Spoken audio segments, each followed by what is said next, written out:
당신을 마지막으로 간절히 찾았던 사람은 언제였습니까?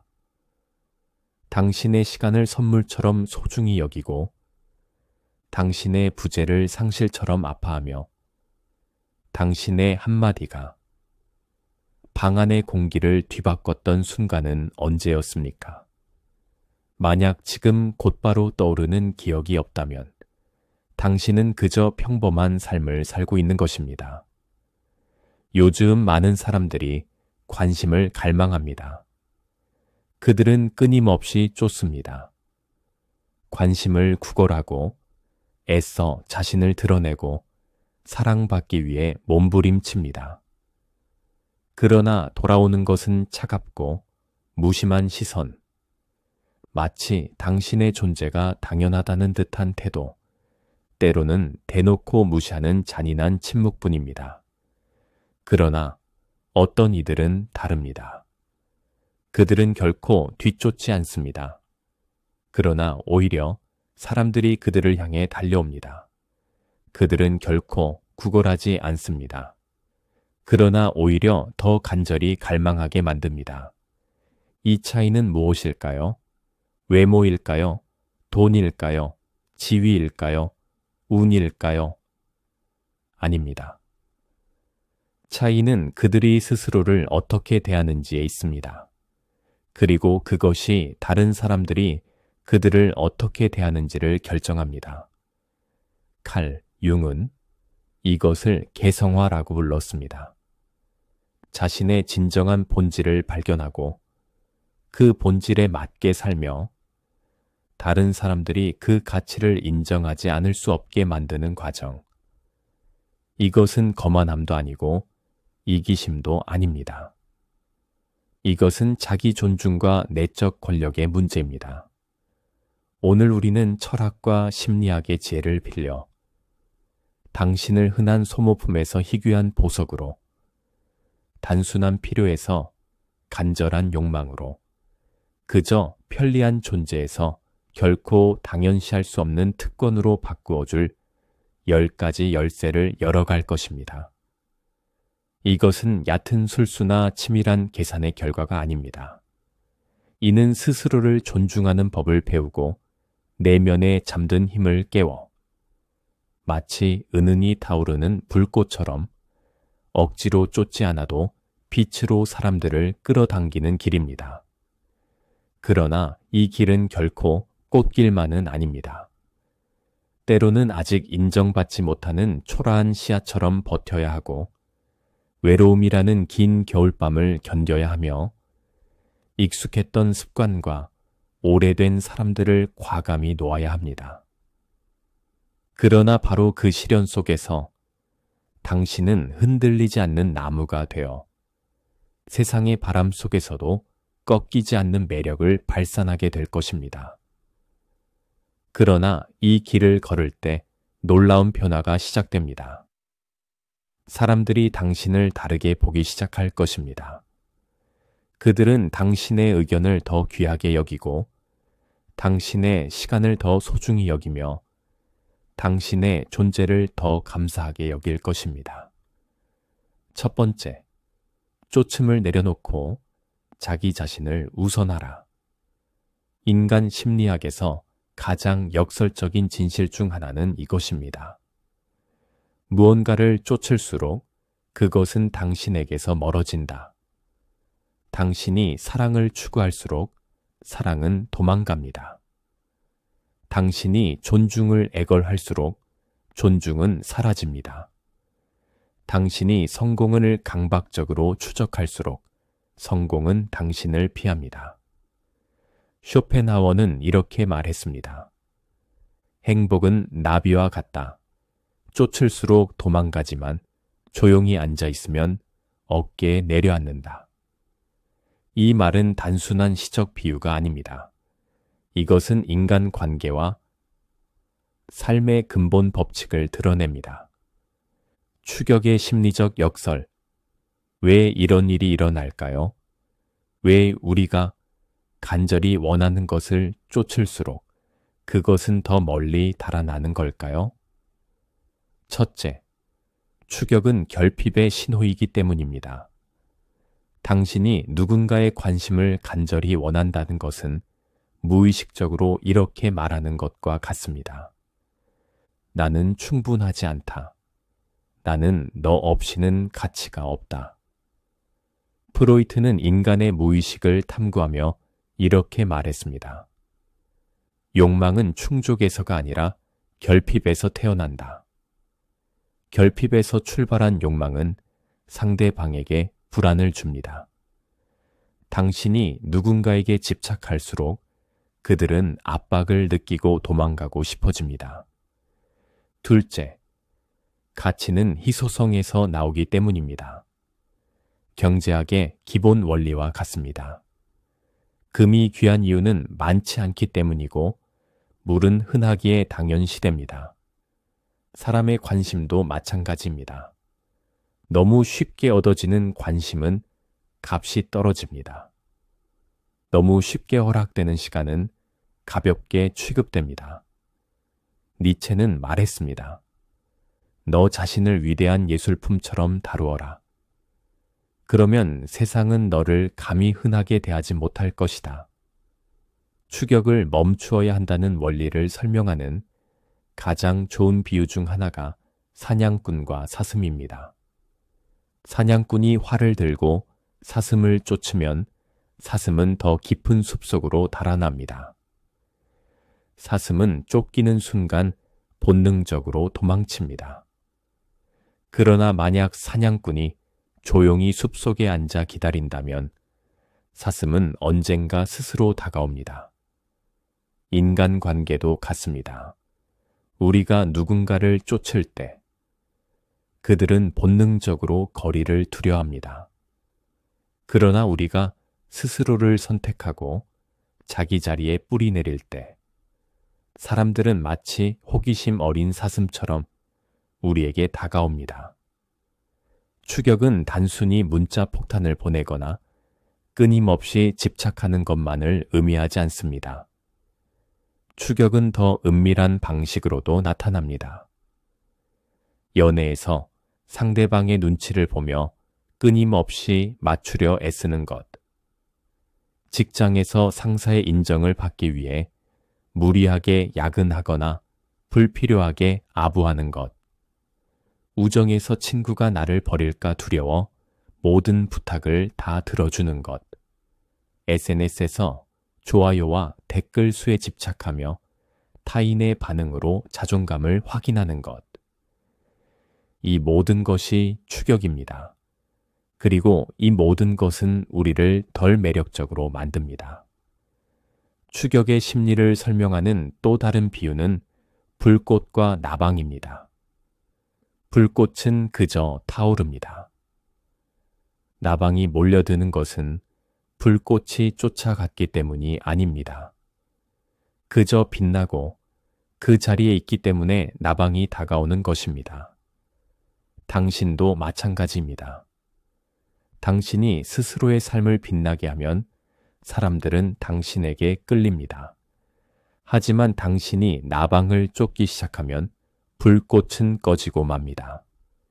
에픽테토스는 이렇게 말했습니다. 외부의 것들을 쫓지 마라.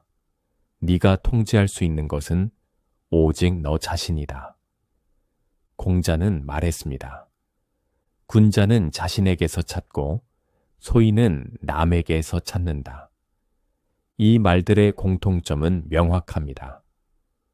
존중과 사랑, 성공과 행복은 타인의 손안에 있는 것이 아니라 내가 스스로를 어떻게 다루느냐에 달려 있다는 것입니다. 그렇다면 어떻게 추격을 멈추고 자신을 선택할 수 있을까요? 누군가의 메시지에 즉시 답하지 마십시오. 당신의 시간과 리듬을 우선하세요. 당신만의 목표, 취미, 열정을 키우십시오. 다른 사람들이 당신의 삶을 중심에 두도록 하지 마십시오. 거절을 두려워하지 마세요. 누군가가 당신에게 관심을 보이지 않는 것은 당신의 가치와 무관합니다. 그것은 단지 그들의 취향, 상황일 뿐입니다. 결과에 집착하지 말아야 합니다. 대화할 때 상대방이 당신을 좋아하게 만들려는 목표를 버리십시오. 대신 순간의 연결과 진실된 대화에 집중하십시오. 추격을 멈추는 것은 단순한 기술이 아닙니다. 그것은 존재 방식의 전환입니다. 결핍에서 풍요로, 의존에서 독립으로, 필요에서 욕망으로의 이동입니다. 불교의 가르침처럼 집착을 내려놓는 순간 자유가 옵니다. 그리고 그 자유가 매력을 만듭니다. 자신을 사랑하는 법을 배운 자만이 다른 이에게도 사랑받을 자격이 있다. 추격을 멈추십시오. 그리고 자신을 선택하십시오. 그 순간 세상은 당신을 추격하기 시작할 것입니다. 두 번째, 의식적인 거리두기로 존중을 이끌어내라. 거리가 없으면 존경도 없다. 이것은 단순한 인간관계의 기술이 아니라 인간 심리의 근본적 원리입니다. 친밀함은 따뜻함을 줍니다. 그러나 과도한 친밀함은 흔함을 만들고 흔함은 곧 무시로 이어집니다. 반대로 너무 멀리 있으면 무관심으로 여겨집니다. 진정한 매력은 자신안 접근 가능성과 신비로움의 균형에서 나옵니다. 19세기 철학자 쇼펜하워는 인간 관계를 고슴도치의 비유로 설명했습니다. 추운 겨울날 고슴도치들은 서로의 천을 나누기 위해 다가섭니다. 그러나 너무 가까워지면 가시에 찔려 고통을 느끼고 다시 떨어집니다.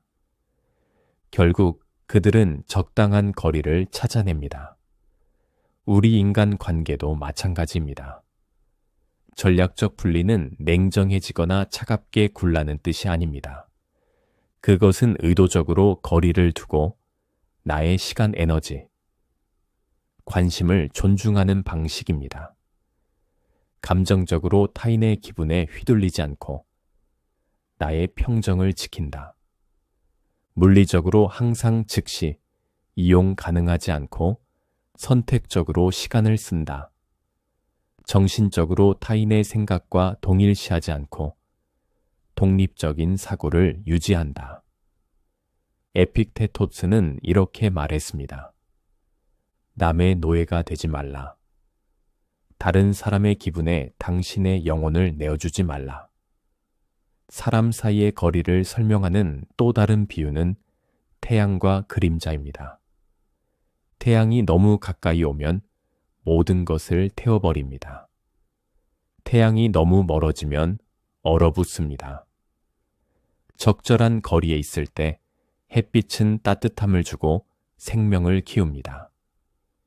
당신도 누군가와 관계에서 적절한 거리를 유지할 때 상대방은 당신의 존재를 따뜻하게 느끼되 동시에 쉽게 당연시하지 못합니다. 우리는 종종 타인의 감정에 너무 쉽게 휘둘립니다. 친구가 화를 내면 나도 불안해지고 파트너가 슬퍼하면 나까지 무너집니다. 그러나 진정한 성숙은 공감과 동일시를 구분하는 것입니다. 공감은 당신의 감정을 이해한다는 것이고 동일시는 당신의 감정이 곧 나의 감정이다라는 착각입니다. 불교에서는 이를 연민과 집착의 차이라고 설명합니다. 연민은 건강하지만 집착은 나를 파괴합니다. 늘 곁에 있는 존재는 쉽게 당연시됩니다. 언제든 시간을 내주는 사람은 오히려 그 희소성을 잃습니다. 곰곰이 생각해 보십시오. 바다 한가운데에 물 한 모금은 무가치하지만 끝없는 사막에서 만난 단 한 방울의 물은 생명을 살립니다. 당신의 시간과 존재 또한 그와 같아야 합니다. 억지로 바쁜 척하거나 인위적으로 거리를 두는 것이 아니라 스스로의 삶이 이미 충만하고 깊기 때문에 당신이 내어주는 순간이 더없이 귀하게 느껴지는 것입니다. 전략적 분리에서 가장 중요한 것은 정신적 독립입니다. 당신이 누군가의 의견에 항상 동의한다면 당신의 의견은 무게를 잃습니다. 반대로 당신이 독립적으로 사고하고 때로는 다른 관점을 제시한다면 사람들은 당신의 말을 더욱 주의 깊게 듣습니다. 니체는 말했습니다. 군중과 반대되는 자리에 서라. 그 순간 너는 네 자신이 된다.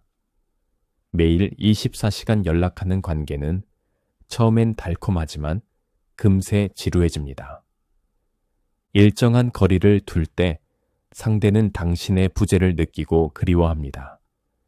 항상 네라고 답하는 직원은 신뢰를 얻지 못합니다.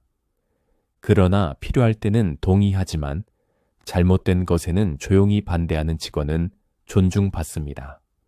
모든 일상을 다 공유하는 사람의 이야기는 금세 배경, 소음이 됩니다. 더 큰 영향력을 가집니다. 그러나 중요한 순간에만 진짜를 보여주는 사람은 어떻게 하면 전략적 분리를 실천할 수 있을까요? 혼자의 시간을 가져라. 매일 일정 시간은 누구와도 소통하지 않고 나 자신과만 함께하라. 즉시 반응하지 마라. 메시지에 항상 즉각 답하지 말고 나의 리듬에 맞게 응답하라. 선택적으로 공유하라. 당신의 생각과 삶을 모두 노출하지 말고 일부는 비밀스럽게 남겨라. 아니오라고 말하는 연습을 하라. 모든 부탁을 들어주는 대신 진정으로 중요한 것에만 동의하라. 공자는 이렇게 말했습니다. 군자는 화합하되 똑같지는 않다.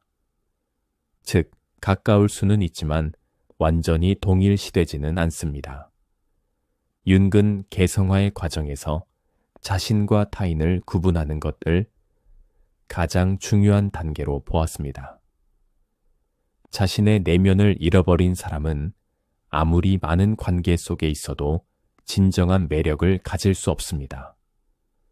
전략적 분리는 단순히 다른 사람을 멀리하는 기술이 아닙니다. 그것은 자기 존중의 선언입니다. 항상 가까이 있지 않음으로써 당신의 존재는 희소해집니다. 항상 동의하지 않음으로써 당신의 생각은 존중받습니다. 항상 공유하지 않음으로써 당신의 삶은 신비로워집니다. 궁극적으로 전략적 분리는 당신을 흔한 존재에서 특별한 존재로 바꿔줍니다. 쇼펜하워의 고슴도치처럼 당신은 이제 타인과의 관계에서 적절한 거리를 찾을 수 있습니다. 그 거리 속에서 진정한 존경과 매력이 피어납니다. 세 번째, 가면을 벗고 있는 그대로 존재하라. 오늘날 우리는 연기의 시대 속에 살고 있습니다. 사회적 미디어 속에서 우리는 항상 무언가를 보여주어야 하고 직장에서는 프로페셔널한 모습을 연기해야 하며 관계 속에서는 갈등을 피하기 위해 괜찮은 척을 연기합니다. 그러나 이런 연기는 결국 우리 자신을 소모시키고 타인에게도 깊은 매력을 주지 못합니다. 윤근 이를 페르소나와 진정한 자의 갈등이라고 불렀습니다. 페르소나는 우리가 세상에 보여주는 사회적 가면이고 진정한 자는 우리가 실제로 누구인지를 담고 있는 내적 존재입니다. 이 두 가지가 너무 멀어질 때 인간은 불안, 공허, 소외감을 느낍니다. 따라서 매력적인 사람이 되기 위한 세 번째 열쇠는 바로 연기를 멈추고 존재하기 시작하는 것입니다. 연극 무대 위의 배우는 늘 가면을 쓰고 캐릭터를 연기합니다. 관객들은 그 연기를 즐기지만 무대 뒤 대기실에서조차 가면을 벗지 못하는 배우는 점점 자신이 누구인지 잃어버리게 됩니다. 우리의 삶도 비슷합니다.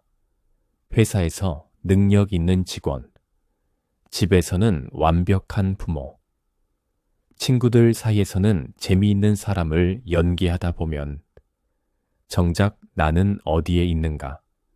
라는 질문이 떠오릅니다. 진정한 매력은 연기를 멈추고 있는 그대로의 자신으로 서 있을 때 발휘됩니다. 소크라테스는 너 자신을 알라고 했습니다. 그는 타인의 시선보다 자기 인식이 우선임을 강조했습니다.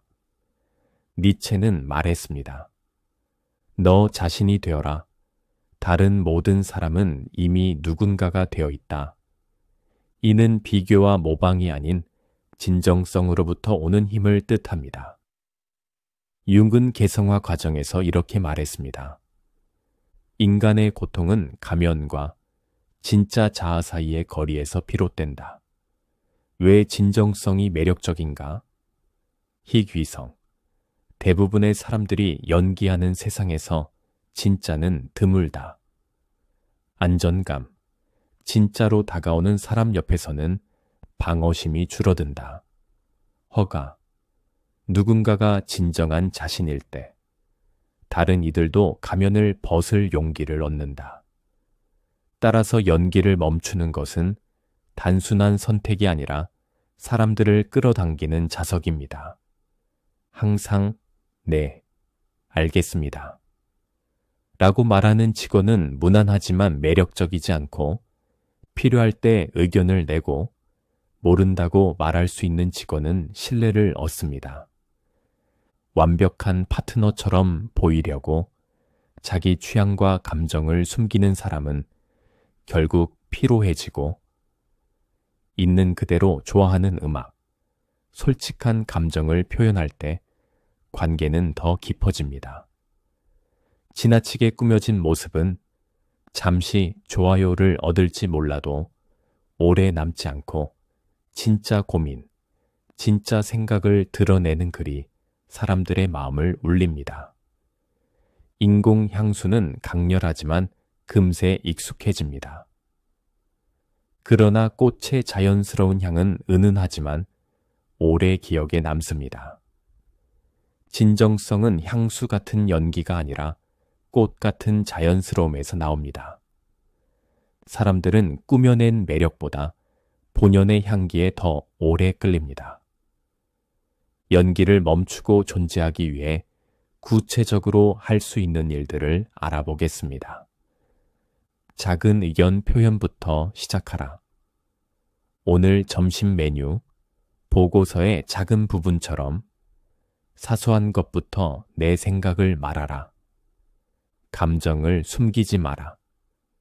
늘 괜찮은 척 하지 말고 오늘은 조금 힘들다라고 말할 수 있어야 한다. 불완전함을 인정하라. 실수를 숨기지 말고 내가 잘못했다라고 솔직히 말하라. 가치와 신념에 맞게 행동하라. 사람들이 기대하는 모습이 아니라 내가 옳다고 믿는 방향으로 선택하라. 진짜 열정을 공유하라. 남들이 이해하지 못할까 두려워하지 말고 내가 좋아하는 것을 이야기하라. 에리히 프롬은 자유로부터의 도피에서 사람들이 왜 자신을 숨기고 사회적 틀에 맞추려 하는지 설명했습니다.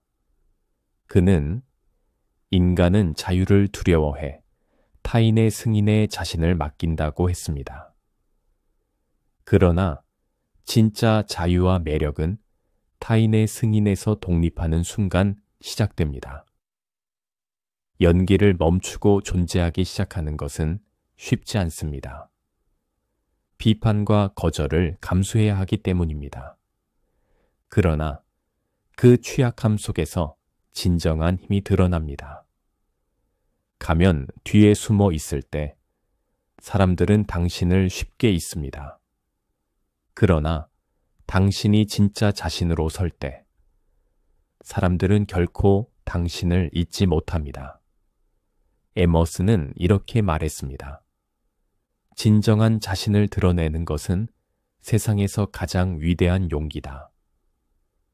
이제 연기를 멈추고 존재하기 시작하십시오.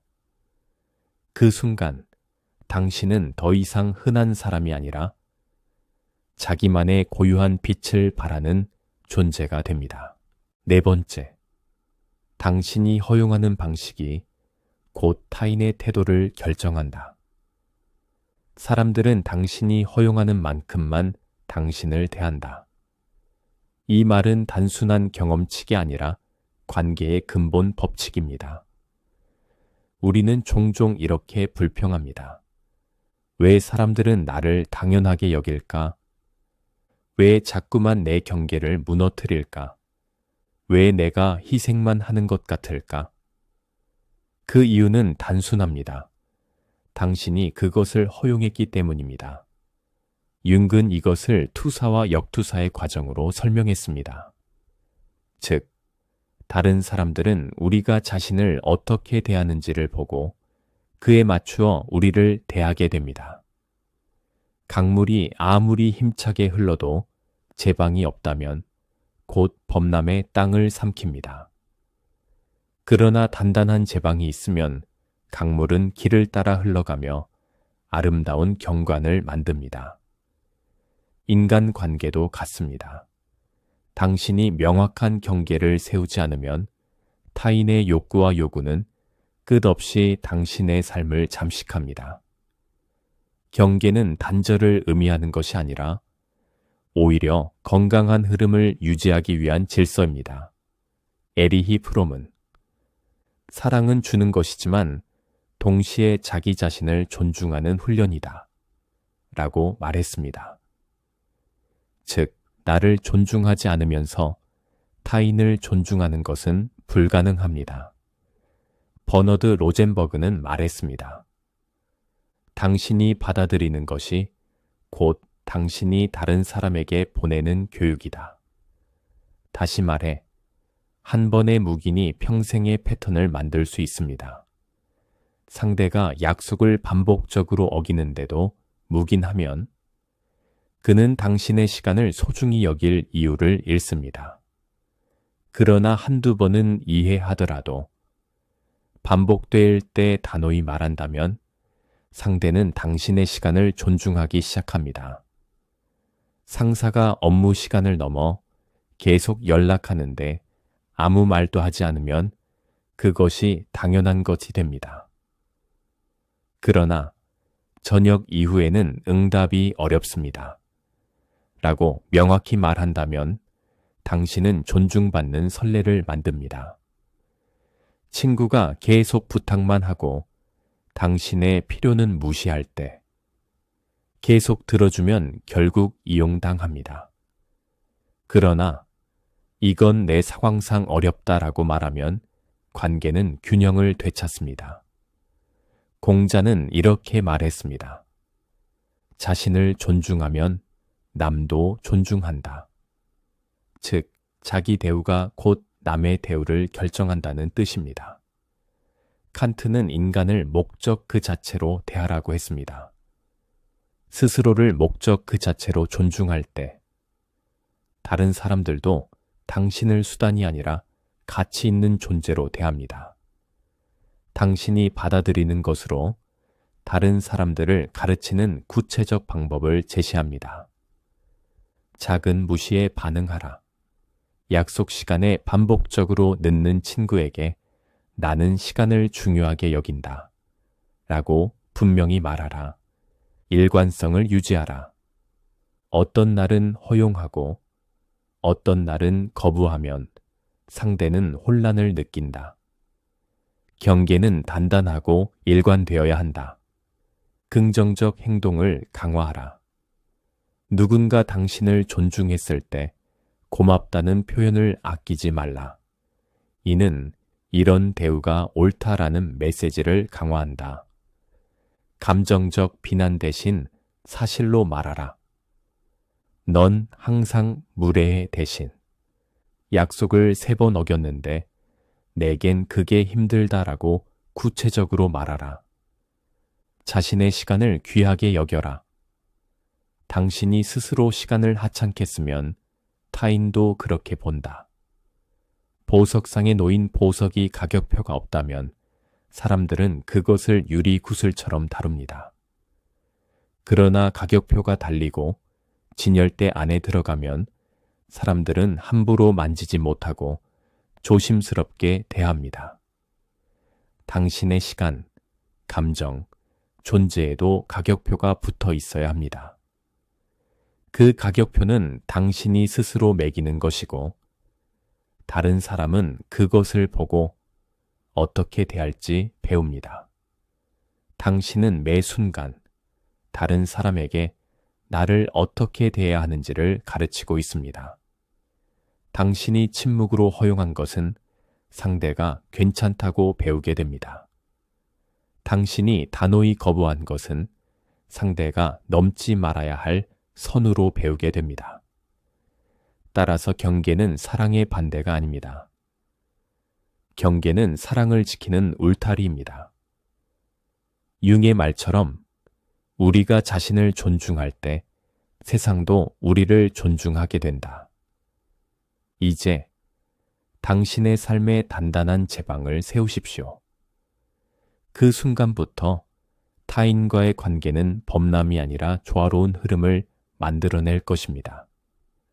5번째, 말을 아끼고 의미를 깊게 새겨라.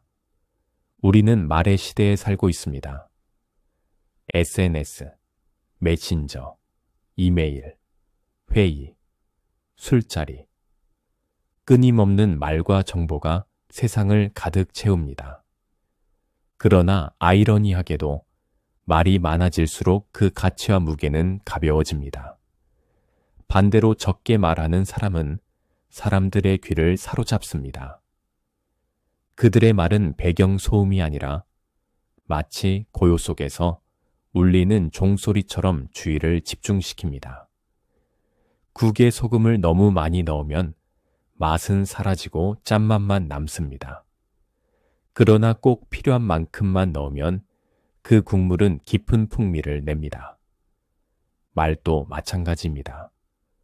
과하면 사람들은 귀를 닫고 적당하면 사람들은 귀를 열고 마음에 담습니다. 칼 융은 내향적 사고의 가치를 강조했습니다. 그는 깊은 성찰 후에 내뱉은 한마디가 수십 마디, 말보다 강력하다고 보았습니다. 스티븐 코비는 성공하는 사람들의 7가지 습관에서 먼저 이해하려 하고 그 다음에 이해시켜라 라고 했습니다. 즉, 경청이 말보다 먼저라는 원칙입니다. 에픽테토스는 이렇게 말했습니다. 우리에게는 2개의 귀와 하나의 입이 있다. 이는 말하기보다 2배 더 많이 들어야 한다는 뜻이다. 왜 적게 말하는 것이 매력적인가? 모든 것을 다 말하지 않는 사람은 궁금증을 불러일으킨다. 사람들은 그는 어떤 생각을 하고 있을까? 하며 더 주의를 기울인다. 흔하지 않으니 귀하다. 가끔 하는 말은 사람들에게 오래 기억된다. 존중을 끌어낸다. 침묵 속에서 기다린 후의 한마디는 사람들이 집중하게 만든다. 공간을 만든다. 말이 적은 사람 옆에서는 다른 사람들이 더 많이 이야기할 수 있다.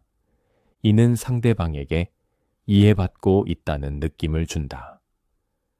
회의에서 모든 안건에 즉시 반응하는 사람은 결국 소음이 된다.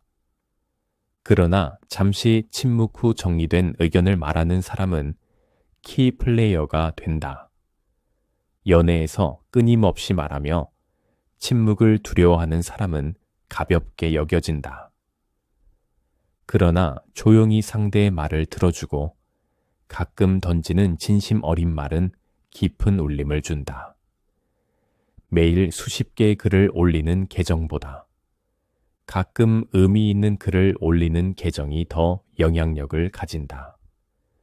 공자는 말했습니다. 군자는 말은 적도의 그 실천은 많다. 이는 말보다 행위의 무게를 강조한 것입니다. 노자는 말합니다. 말이 많으면 허튼 소리가 섞인다. 침묵을 지키는 자는 자연과 통한다. 끊임없이 화살을 쏘는 궁수는 목표를 맞히기 어렵습니다. 그러나 한 발을 신중히 겨눈 궁수는 적중률이 높습니다. 말도 같습니다. 신중히 겨눈 한마디가 100마디의 무분별한 말보다 강력합니다. 적게 말하되 더 의미 있게 하기 위한 구체적 방법입니다. 말하기 전 3초간 생각한다. 이 말은 필요한가, 유익한가, 선한가. 대화에서 70%는 듣고 30%만 말하는 비율을 유지한다. 안 돼 라고 할 수 있는 상황에서 길게 변명하지 않는다. 대화 중간의 침묵을 두려워하지 말고 자연스럽게 받아들인다. 모든 생각을 올리지 말고 정말 중요한 메시지만 공유한다. 나는 대화 중 몇 %를 듣고 몇 %를 말하는가? 나의 말은 사람들이 흘려듣는가? 아니면 기억하는가? 불필요하게 길게 설명하고 있지는 않은가? 인간의 위대함은 침묵 속에 있다. 말은 마음을 드러내지만 침묵은 마음의 깊이를 드러낸다. 말은 도구입니다. 많이 쓸수록 닳아 없어지는 도구가 아니라 아껴 쓸수록 빛나는 도구입니다. 적게 말하되 의미 있게 말하는 사람은 존재 자체로 무게와 신뢰를 얻게 됩니다. 그러므로 5번째 열쇠는 단순한 대화 기술이 아니라 존재의 품격을 세우는 방법입니다. 6번째, 가까이 하기는 어렵되 마음은 따뜻하게 품어라. 사람들은 이런 모순적인 인물에게 매력을 느낍니다. 쉽게 다가갈 수는 없는데 막상 가까워지면 깊은 온기를 느낄 수 있는 사람. 모든 사람에게 항상 열려 있지는 않지만 선택적으로 보여주는 관심은 누구보다 따뜻한 사람. 이것이 바로 다가가기 어렵지만 감정적으로 따뜻한 사람의 힘입니다. 많은 사람들이 극단으로 치우칩니다. 너무 쉽게 다가가도록 열려 있어 당연하게 여겨지거나 너무 차갑고 닫혀 있어 고립되거나. 그러나 진정한 매력은 두 극단의 균형에서 탄생합니다.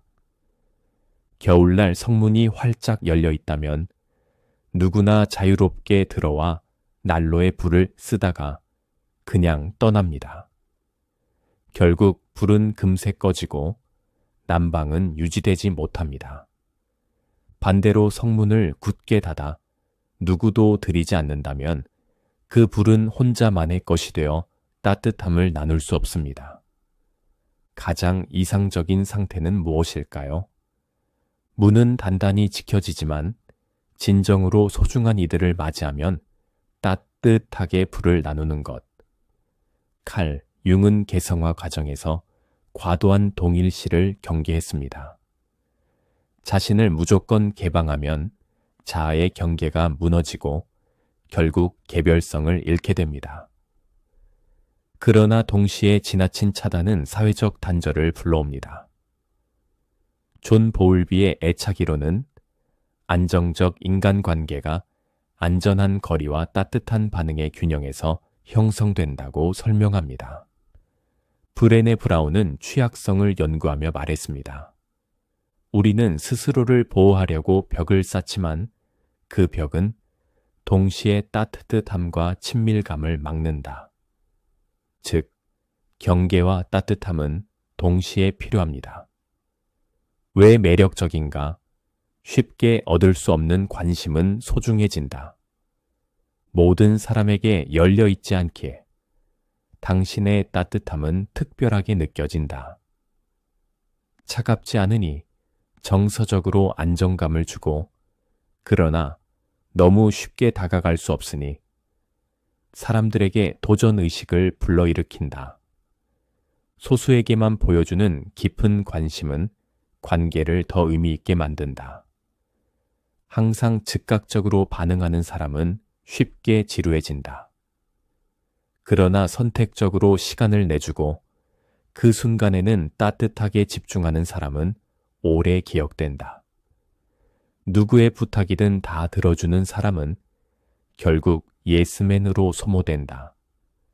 그러나 중요한 순간에만 도와주고 그때 진심으로 헌신하는 사람은 신뢰와 존경을 얻는다. 상사가 부하 직원에게 항상 친근하게만 대하면 권위가 무너진다. 그러나 공적 기준은 단호히 지키면서 개인적으로는 따뜻함을 보여줄 때 진정한 리더십이 완성된다. 아리스토텔레스는 니코마코스 윤리학에서 덕은 과잉과 결핍의 중용에 있다고 말했습니다. 즉, 지나치게 열려도 지나치게 닫혀도 안 된다. 균형이 필요하다. 공자는 군자는 친하되 아첨하지 않고 엄하되 거칠지 않다고 말했습니다. 이는 곧 군자의 태도가 다가가기 어렵지만 따뜻한 균형임을 뜻합니다. 벽난로는 아무나 집에 들이지 않습니다. 그러나 한번 집에 들어온 사람은 벽난로의 따뜻함을 온전히 누립니다. 사람도 같습니다. 누구나 쉽게 다가올 수 없지만 한 번 다가온 이에게는 따뜻하게 불을 나누어야 합니다. 다가가기 어렵지만 감정적으로 따뜻해지는 구체적 방법을 제시합니다. 선택적 시간 배분. 모든 초대에 응답하지 말고 진정으로 중요한 사람과 시간에만 집중하라. 경계 설정. 모든 사람과 개인적인 이야기를 나누지 않는다. 신뢰가 쌓인 사람에게만 내면을 공유한다. 온전한 몰입. 선택적으로 시간을 내줄 때는 100% 몰입하라. 휴대폰을 치우고 눈을 맞추며 마음을 다해 들어라. 따뜻한 언어 사용. 차가운 단호함 대신 존중과 공감이 담긴 표현을 사용한다. 지금은 힘들다. 대신 내 마음은 이해하지만 지금은 내가 어려울 것 같다라고 말하라. 작은 친절 유지. 선택적으로 시간을 주더라도 기본적인 친절과 예의는 누구에게나 베풀어라. 자기 검토 질문. 나는 지금 너무 쉽게 다가갈 수 있는가? 아니면 너무 차갑게 닫혀 있는가? 내 따뜻함이 모든 사람에게 흩어져 희소성을 잃고 있지는 않은가?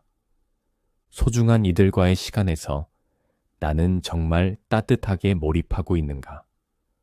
친밀함은 삶의 양념이다. 그러나 너무 많은 양념은 요리를 망친다. 사람은 따뜻함을 갈망하지만 동시에 존중을 원한다. 다가가기 어려운 것은 거리를 만드는 것이고, 감정적으로 따뜻한 것은 다리를 놓는 것입니다. 이 두 가지가 함께할 때 사람들은 당신을 당연하게 여기지 않으면서도 당신과 함께 있을 때 깊은 만족을 느낍니다. 따라서 6번째 열쇠는 단순히 관계 기술이 아니라 존재의 품격과 매력을 동시에 지키는 법입니다. 7번째, 소란 없이 품위 있게 떠나는 법을 익혀라. 대부분의 사람들은 떠나는 법을 모릅니다. 그들은 관계를 끝낼 때 소란을 일으키거나 설명을 늘어놓거나 비난과 감정 싸움으로 마무리합니다. 그러나 진정한 힘은 조용히, 단호하게, 품위 있게 떠날 줄 아는 것에 있습니다. 떠남은 패배가 아니라 자기 존중의 표현입니다. 더 이상 자신을 성장시키지 못하는 관계와 상황에서 머무르지 않을 수 있는 용기야말로 성숙한 독립성의 증거입니다. 정원사가 오래된 가지를 잘라내지 않으면 나무는 햇빛을 받지 못하고 성장하지 못합니다. 마찬가지로 우리 인생에서도 불필요하거나 유해한 관계를 가지치기 하지 않으면 새로운 가능성은 자라나지 못합니다. 떠남은 파괴가 아니라 성장의 조건입니다. 칼 융은 개성화 과정에서 낡은 동일시와 관계를 떠나는 일이 필수라고 보았습니다. 과거에 우리를 정의하던 관계에서 벗어나야 비로소 자기 자신으로 살아갈 수 있기 때문입니다. 에리히 프롬은 자유로부터의 도피에서 사람들이 종종 자유보다 속박을 택한다고 했습니다.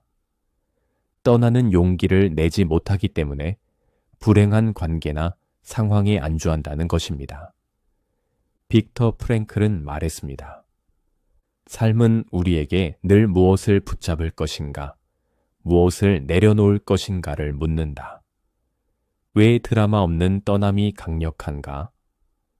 감정 폭발이 아닌 이성적인 선택으로 떠나는 것은 성숙함의 상징이다. 드라마는 상대방과 자신 모두를 소모시킨다. 품위 있게 떠남은 자기 존중의 행위다. 사람들은 당신이 쉽게 흔들리지 않는다는 사실을 깨닫는다. 당신을 잘못 대하면 결과가 당신의 부재임을 알게 된다. 많은 이별은 울음, 비난, 장문의 메시지로 끝난다.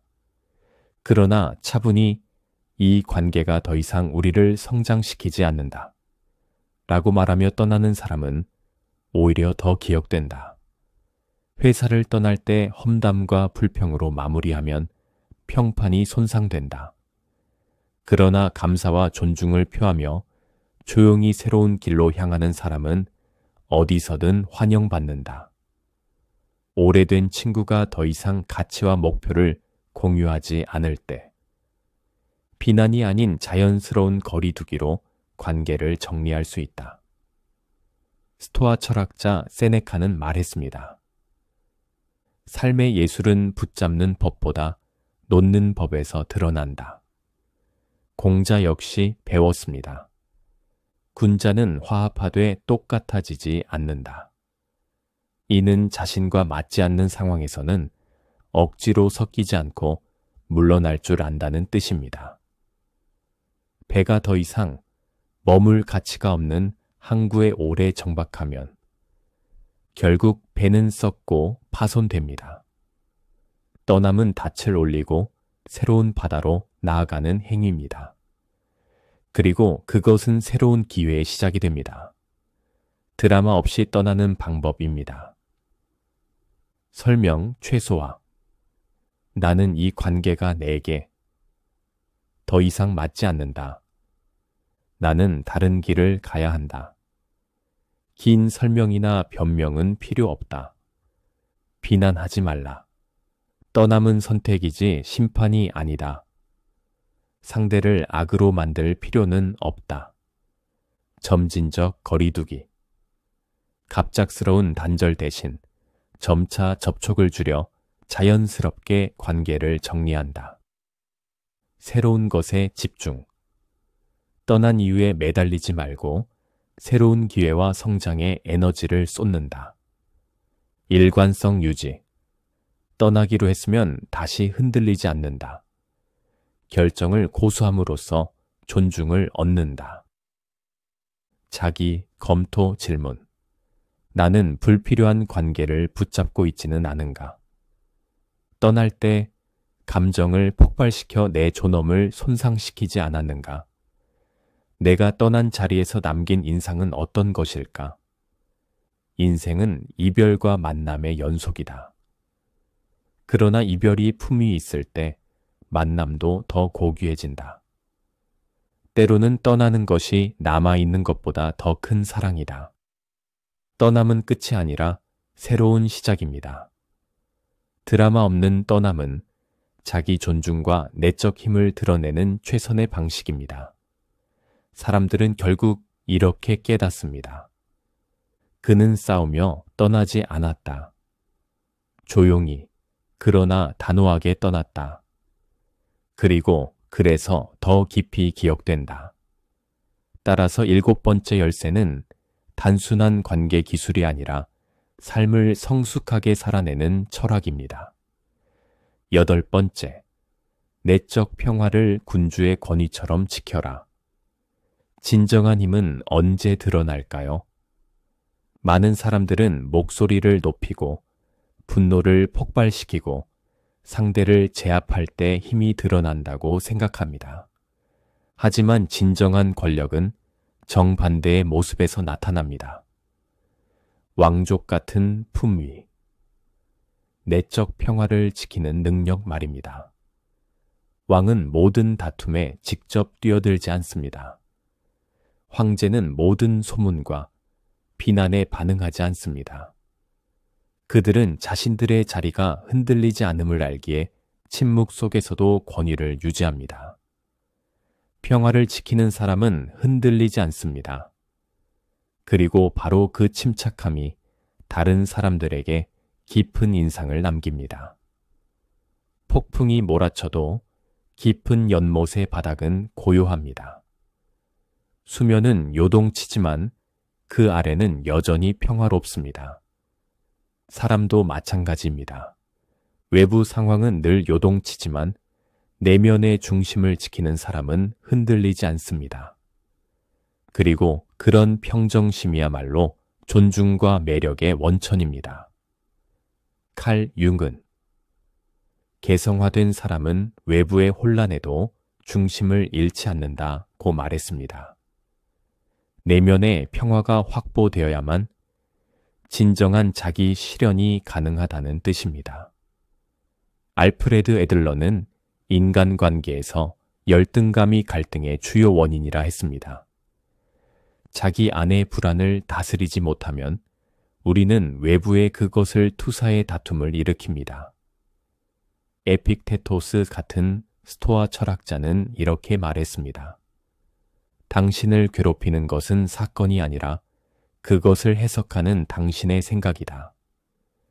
즉, 평화를 지킨다는 것은 외부 사건을 통제하는 것이 아니라 내면의 반응을 다스리는 것입니다. 왜 매력적인가? 흔들리지 않는 안정감. 불안한 세상에서 차분한 사람은 오아시스와 같다.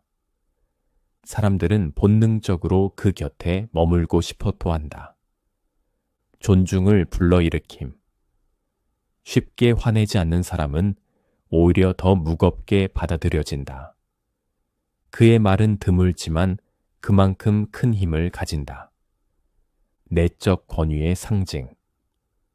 외적 장식이 아닌 내적 평화가 진정한 권위와 매력을 만든다.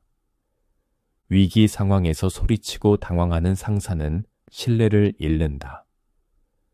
그러나 차분히 대책을 내놓는 상사는 존경을 얻는다. 가족 갈등 속에서 감정적으로 폭발하지 않고 조용히 중심을 잡아주는 부모는 집안 전체를 안정시킨다. 질투와 불안을 드러내며 끊임없이 확인하려 드는 연인은 관계를 소모시킨다. 그러나 자기 안에 평정을 지닌 연인은 오히려 더 매혹적이고 신뢰할 만하다. 내 영혼은 나만의 요새다. 어떤 외부의 공격도 내가 허락하지 않는 한 침범할 수 없다. 군자는 편안하고 태연하지만 소인은 늘 근심하고 조급하다. 이는 곧 내적 평화를 지킨 자가 군자의 품격을 갖춘다는 의미다. 왕좌에 앉은 군주는 매번 비난에 반응하지 않습니다. 그는 때로는 침묵으로 대답합니다.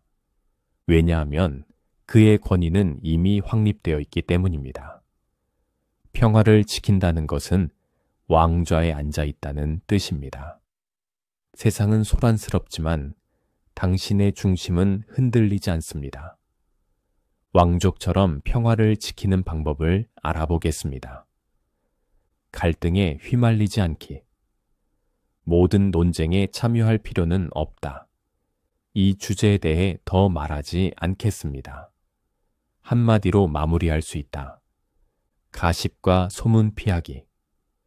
다른 사람의 이야기를 전하며 에너지를 소모하지 마라. 그것은 당신의 품격을 낮출 뿐이다. 반응 전에 호흡하기. 화가 치밀 때 즉시 말하지 말고 3번 숨을 고르라. 그 몇 초가 평화를 지키는 열쇠가 된다. 환경 관리하기. 집과 직장을 평화로운 공간으로 유지하라. 불필요한 소음, 부정적인 사람들과의 접촉을 줄여라. 에너지 보존. 당신의 평화를 해치는 사람과 상황에 무분별하게 투자하지 말라. 당신의 에너지는 선택적으로 쓰여야 한다. 자기 검토 질문. 나는 갈등을 키우는 쪽에 서 있는가? 아니면 줄이는 쪽에 서 있는가? 불필요한 싸움이나 논쟁에 내 에너지를 낭비하고 있지는 않은가? 내 평화를 해치는 환경을 의식적으로 정리하고 있는가? 명언으로 마무리. 진정한 힘은 자신을 이기는 데 있다. 평화는 외부에서 오는 것이 아니다. 오직 당신 안에서만 피어날 수 있다. 왕족처럼 평화를 지킨다는 것은 모든 싸움에서 이기는 것이 아닙니다. 오히려 필요 없는 싸움에는 아예 참여하지 않는 것입니다. 내적 평화를 지키는 사람은 존중을 받고 그 곁은 안식처가 되며 그 존재 자체가 강력한 메시지를 전달합니다. 따라서 8번째 열쇠는 단순한 기술이 아니라 삶의 태도이자 존재의 격입니다. 9번째, 사랑을 거래로 바꾸지 말고 선물로 남겨라. 사랑이란 무엇일까요? 많은 사람들은 사랑을 교환으로 오해합니다. 내가 이렇게 해주면 그가 나를 사랑해 주겠지. 내가 희생하면 그녀는 떠나지 않겠지. 그러나 진정한 사랑은 거래가 아닙니다. 사랑이 거래로 바뀌는 순간 그것은 더 이상 사랑이 아니라 계약이 됩니다. 그리고 계약은 언제나 불안정합니다. 조건이 깨지면 쉽게 무너져 버리니까요. 반대로 조건 없는 사랑, 자기 존중에서 비롯된 사랑은 결코 흔들리지 않습니다. 그것은 무언가를 얻기 위해 주는 것이 아니라 주는 행위 자체에서 기쁨을 느끼는 것입니다. 햇빛은 대가를 바라지 않습니다. 그저 존재함으로써 세상을 비추고 따뜻하게 합니다. 반면 인공 조명은 전기라는 대가를 요구합니다. 전기가 끊기면 즉시 어둠 속으로 사라집니다. 거래적 사랑은 인공 조명과 같습니다. 조건이 충족되지 않으면 꺼져버립니다. 그러나 진정한 사랑은 햇빛과 같습니다. 그 자체로 충만하며 그 자체로 생명을 줍니다. 칼 융은 투영과 기대에 매이지 않는 사랑만이 진정한 사랑이라고 말했습니다. 누군가를 통해 나의 공허함을 메우려는 욕망은 사랑이 아니라 의존입니다. 에리히 프롬은 사랑의 기술에서 이렇게 강조했습니다. 성숙한 사랑은 나는 너를 필요로 하기 때문에 사랑한다가 아니라 나는 너를 사랑하기 때문에 너를 필요로 한다이다. 빅터 프랭클은 말했습니다. 사랑은 인간이 타인의 가장 깊은 본질을 바라볼 수 있게 하는 힘이다. 그것은 얻기 위한 수단이 아니라 존재 그 자체에 대한 존중입니다. 왜 사랑을 거래로 만들면 안 되는가? 조건부는 불안을 낳는다. 내가 더 잘해야 한다. 더 주어야 한다는 압박이 생긴다.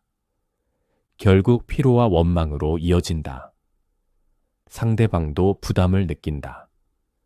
사랑이 은혜와 빚으로 느껴지면 자유로운 관계가 될 수 없다.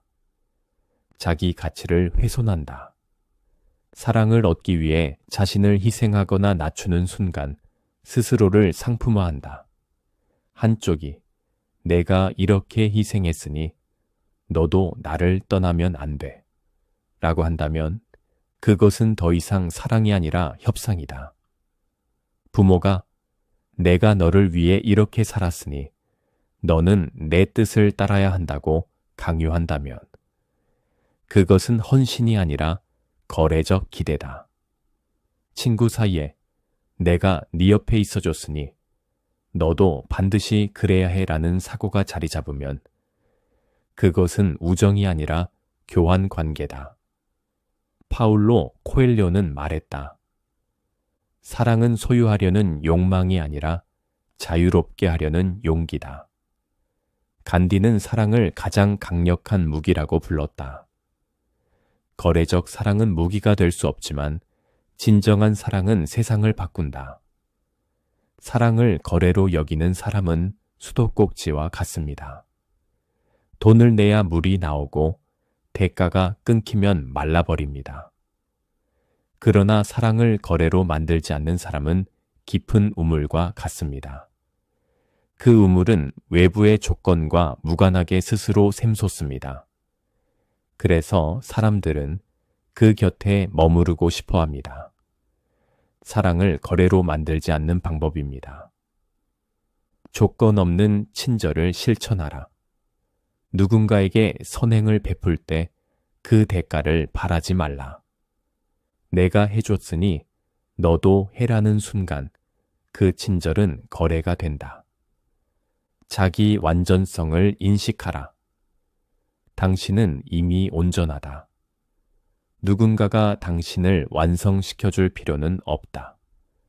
관계는 보너스일 뿐 결핍을 메우는 수단이 아니다. 사랑과 집착을 구분하라.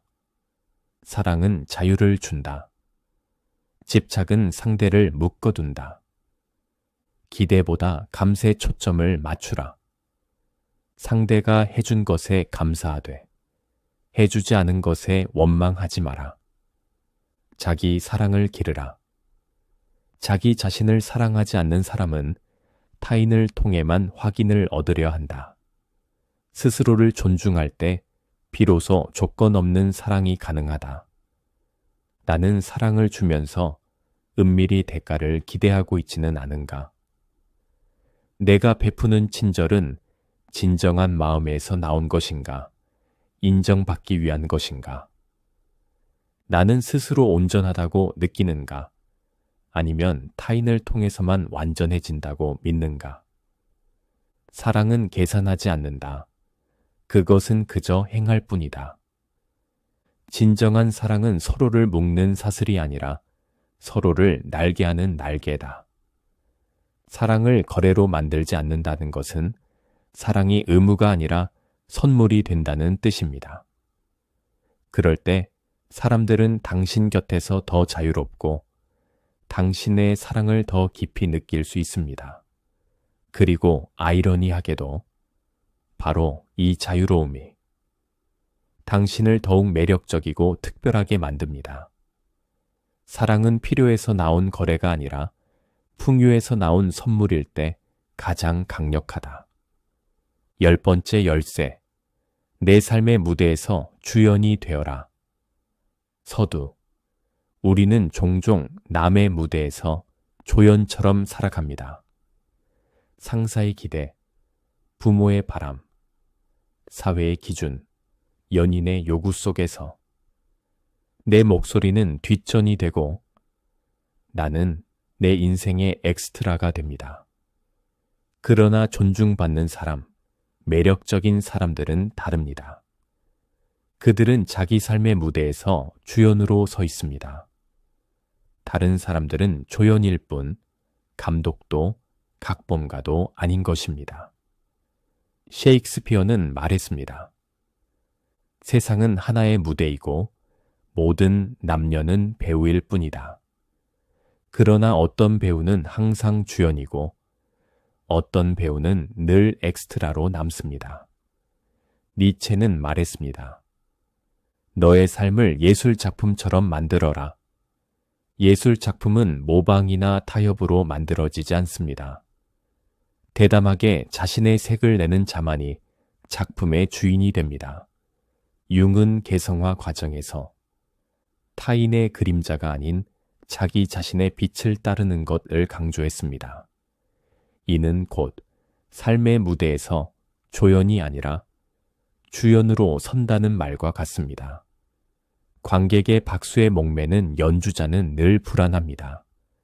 박수가 줄면 그는 무너집니다. 그러나 진짜 음악가는 관객을 즐겁게 하려 연주하지 않습니다. 그는 음악 자체를 즐기며 연주합니다.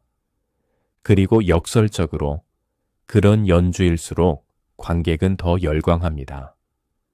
삶도 마찬가지입니다. 내가 내 인생을 즐기고 내 길을 살아낼 때 사람들은 자연스럽게 매혹됩니다. 주연이 된다는 것은 자기 삶의 주제를 스스로 선택하는 것입니다. 나는 누구를 기쁘게 하기 위해서가 아니라 나의 가치에 따라 살아갑니다. 남의 각본대로 사는 사람은 쉽게 무시당합니다. 그러나 자기 무대에서 당당히 선 사람은 누구도 흔하게 대하지 못합니다. 자기 자리에 선 사람은 흔들림이 없고 그 자체로 카리스마가 됩니다. 인생의 주연이 되기 위한 실천 방안입니다. 사람들이 어떻게 볼까? 대신 내가 옳다고 믿는가로 선택하라. 타인의 무대에서 물러서기. 남의 삶을 대신 살며 조연이 되지 말라. 그 무대가 아니라면 과감히 퇴장하라. 점심 메뉴를 고를 때, 옷을 입을 때 작은 일부터 내 선택을 우선하라. 다른 사람의 대본과 비교하지 마라. 너의 무대는 단 하나뿐이기에 비교는 무의미하다. 자신이 되라. 세상은 이미 다른 사람이 되라 강요한다. 자신의 길을 걷는 자는 아무리 느려도 결국 도착한다. 10번째 열쇠는 결국 주체성의 선언입니다. 존중받지 못한다고 느껴질 때, 그 이유는 내가 내 무대에서 주연이 되지 않고 있기 때문입니다. 내 무대에 서십시오. 내 인생의 시나리오를 스스로 쓰십시오. 그 순간 세상은 당신을 조연으로 취급하지 못합니다. 당신은 흔한 옵션이 아니라 유일한 주연으로 빛나게 됩니다.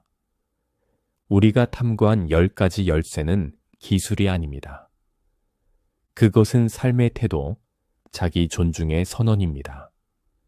니체는 말했습니다. 네 삶의 예라고 말하라. 그러면 세상도 너에게 대답할 것이다. 이제 당신은 흔한 옵션이 아닙니다. 당신은 선택된 존재, 사치품, 특권입니다. 오늘부터 시작하십시오. 추격을 멈추고 경계를 세우고 진정한 자신으로 살아가십시오. 세상은 진짜 당신을 만날 준비가 되어 있습니다.